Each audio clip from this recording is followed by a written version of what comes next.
Hello friend, अस्सलाम वालेकुम। ये देखिए, ये हमने बना लिए गर्मा गर्म मछली। तो आ जाइए, मछली फ्राई ज़बरदस्त सी। आ जाए मेरी यूट्यूब फैमिली। ये देखें फ्रेंड्स, यहाँ अरशान अहमद ने अपने लिए मछली निकाल ली है। और ये देखिए, ये शेज़ीन फ़ातिमा जो है वो वैलेंटाइन डे की कर रही है तैयारी। वैलेंटाइन डे के जो है ये बलून फुलाए जा रहे हैं यहाँ पे। ये देखिए फ्रेंड्स, ये देखिए यहाँ बैठी हुई है शेज़ीन फ़ातिमा। देखिए, हम ये सामान लाए हैं वैलेंटाइन डे का, अभी तैयारी करेंगे।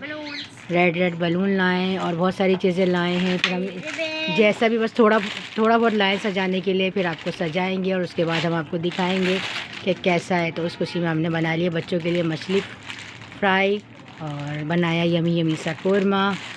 अब बाकी का व्लॉग आपको रात को मिलेगा वैलेंटाइन डे का।